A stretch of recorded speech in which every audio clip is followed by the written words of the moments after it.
Assalomu alaykum o'quvchilar. Bugun sizlar bilan keyingi o'tadigan mavzumiz bu kelasi oddiy zamon, ya'ni future simple tense haqida gaplashamiz. O'tgan safar sizlar bilan present simple, hozirgi oddiy zamon, present continuous, hozirgi davomli zamon, past simple o'tgan oddiy zamon, past continuous o'tgan davomli zamon haqida gaplashgandik. Demak, present simple qoidasi egadan keyin fe'l bir kelardi. Present continuous da egadan keyin am is are fe'l ing kelardi.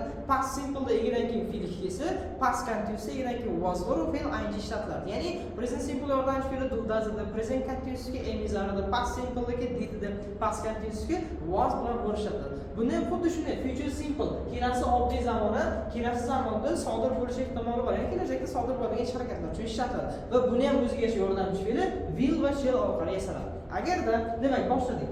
Egadan keyin to'g'ridan-to'g'ri fe'l birni ishlatadigan bo'lsam, men verb bilan ishlatadigan bo'lsam, bu present simple hozirgi oddiy zamon bo'ladi. Lekin agarda egadan keyin men will yoki shall ni qo'yib keyin fe'l bo'ladigan bo'lsa, bu kelasi oddiy zamon hisoblanadi. Ko'ramiz. I bilan we ga shall ishlatiladi. Qolgan barcha shaxslarga, barcha kishilik olmoshlarga, you, he, she, it, we zlarga hammasiga will ishlatiladi. Bu birinchi shangilsa. Asosan ertaga I bilan we ga shall emas will ishlasangiz ham xato hisoblanmaydi. 30%, 40% holatlarda asosan shall ishlatiladi. That's bularga gap buzamiz. Esdan chiqarmang, doimo fe'l bir ishlatilsin. Ing emas, fe'l ikki emas, doimo fe'l shall qo'yilib, fe'l bir ishlatiladi. Men ertaga maktabga boraman desa, bittagina I shall go to school bo'ladi. Maktabga boraman. Demak, I gapning egasi, shall yordamchi fe'l, go mana fe'l bir bo'lyapti. Bu tomoni bo'lsa, fe'l birdan keladigan OBJ, ya'ni to'ldiruvchi. Egar va fe'ldan keyin keladigan har qanday shaklda to'ldirish hisoblanadi. Yoki biz ertaga o'ynaymiz. We shall play. We shall play. Biz o'ynaymiz. Hali kelajakda o'ynaymiz. Hali o'ynamadik. Kelajakda biror ish harakat qilamiz. Yoki he will study tomorrow. Tomorrow ertaga degan. He will study tomorrow. U ertaga o'qiydi. Yoki they will sleep. Ular uxlaydi. Ular uxlaydi. Hali kelajakda uxlaydi ular. Hali uxlamagan. Ya'ni ega keladi. Ularga will yoki yordamchi fe'l shall qo'yib, hammasiga fe'l bir qilib o'tsangiz, hali bajarilmagan ish harakat. Hali kelajakda bajarish ehtimoli boshlagan uchun ishlatiladi. Inkor shakli doimo bir xil. Hammasiga bir xil not ishlatadi. Hamma zamonga not ishlatgandek, bularga not ishlatadi. Bu emas degan tarjima beradi. Ya'ni inkor qiladigan. Men maktabga bormayman desa, I shall not go to school. Maktabga bormayman. Subject keldi, shall keldi, not keldi va fe'l bir keladi. Hammasi ketma-ketda ishlatiladi. Yoki he will not work. U ishlamaydi. Hali kelajakda ishlamaydi. Ertaga ishlamaydi, indin ishlamaydi. Aniq vaqt bilan keladi. Vaqt ayni tomorrowdir balki, yoki next weekdir, yoki next monthdir. Keyingisiga o'tamiz. Xo'p. She will not drive a car. U mashina haydamaydi. Kelyapti, will keldi, not keldi va fe'l kelib, bu yoq object to'ldirish ketadi. Bir xil grammatik. Ertaga mana bu carni bu yoqqa qo'yib, willni oxiriga qo'yib qo'ymaysiz. Bu grammatik jihatdan xato. O'zbek tilida egadan keyin misol ot kelishi mumkin, to'ldirish kelishi mumkin, lekin ingliz tilida egadan keyin to'g'ridan-to'g'ri fe'l ishlatilishi shart. Fe'l yordamchi fe'l va asosiy fe'l ishlatilishi kerak. Yoki qo'yamiz. They will not sleep. Ular uxlamaydi. They will not sleep tomorrow. Ular ertaga uxlamaydi. Nega? Ertaga ular smenasida, ertaga ishidir. Ular ertaga uxlamaydi. Endi so'roq shakliga o'tamiz. So'roq shaklida doimo yordamchi fe'l egadan oldinga chiqish orqali yasaladi. Misol uchun, will you go to school?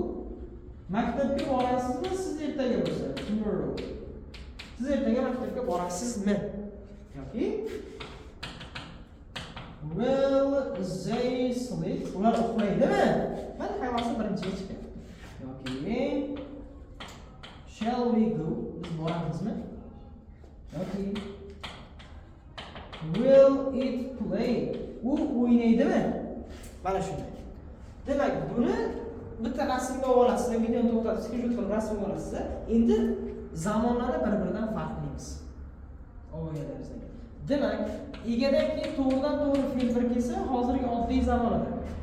Egadan keyin to'g'ridan-to'g'ri am, is, are kelib, plus fe'l ing kelsa, hozirgi davomli zamon edi. Egadan keyin to'g'ridan-to'g'ri fe'l keladigan bo'lsa, bu o'tgan oddiy zamon edi. Lekin egadan keyin was were kelib plus fe'l keladigan bo'lsa, o'tgan oddiy zamon edi. Bularni yonidan endi to'rtta zamon, 5-zamon qilamiz aka. Egadan keyin to'g'ridan-to'g'ri will yoki shall qo'yib bitta fe'l qo'yadigan bo'lsa, kelasi oddiy zamon bo'ladi. Endi mana shu gaplarga yozam I go. Men boraman. Present simple egadan keyin fe'l kelyapti. Endi I am going xuddi shu gapimizni so'zlab qilamiz. Men boryapman. I keldi, am keldi, fe'l keldi, fe'l yanchi kelyapti. Endi o'tgan zamonni o'zgartiramiz. Go ni noqob fe'l jadvalda fe'l ikkisi go went ko'ryapti. I went. Men bordim. Endi past continuous o'zgartiramiz. I was going. Tarjimasi ayotgan degan tarjima beradi. I was going. Men borayotgan edim. Yoki endi bugun o'tgan zamonimizni o'zgartiramiz. I will go. Men hali endi boraman. Kelajakda boraman. Men boraman degan tarjima o'zgartiradi. Shu asosan 5 ta zamon. Har bitta zamonni o'ziga shu yordamchi fe'llari bor. Har bitta zamon bilan birga ishlatiladigan fe'l 1, fe'l 2 ayinchilar bor. Bu narsa esdan chiqarmang. O'ziga tarjimalari ham bor. Mana bu future simple kelajakda sodir bo'ladigan ish harakatlar uchun ishlatiladi. Demak, buni endi kalit so'zlarni yozib qo'yishimiz kerak. O'zi bilan ishlatiladigan time expression deydi, vaqt iboralarni yozib qo'yishimiz kerak. Doimo kelasi zamonda ishlatiladi. Birinchisi tomorrow, ertaga. Xo'p, keyingisi keladi. Next degani keyingi degani. Next keyingi yoki the next day misol yozsak bo'ladi. Next day keyingi kun, next week keyingi hafta yoki next month keyingi oy, next year keyingi yil desak bo'ladi. Asosan yoki aytishim mumkin 2050 deb qo'ysak ham hali kelasi zamon hisoblanadi. Hali kelmagan bu shart. Yoki 2030 deydimi? Yoki aytishim mumkin the day after tomorrow. Bizlar after tomorrow degani ertadan keyin degani. Ertadan keyin deymiz o'zimiz. Ertadan keyin. Bu esdan chiqmasin. Future simple yordamchi fe'li egadan keyin will shall qo'yib qo'ydingizmi? Bilingki hali kelajakda bajarilgan ish harakat bo'ladi. Egadan keyin fe'l ikki ishlatilsa, bu o'tgan zamonda bajarilgan ish harakat. Egadan keyin to'g'ri-to'g'ri fe'l bir ishlatilyapti, present simple bo'ladi. Bu doimo takror ish harakati uchun ishlatiladi. Egadan keyin emizar fe'llarga keladigan bo'lsa, hozir sodir bo'lgan fe'llar uchun ishlatiladi. Bu zamonlarga o'zingiz mana bu yerga qilib 50 ta gapni yozing. 50 ta gapni present simple ga yozinglarga qolgan mana bu 4 tasiga o'zgartirib chiqing. Zamonlar bir-biridan farqlisi zo'r effekt beradi. Bugungi darsimiz asosan shu future simple ga qo'lingizga kelgancha bitta ikkitagacha gap tuzing. Miyada footprint bo'lib qoladi. Esdan chiqmaydi.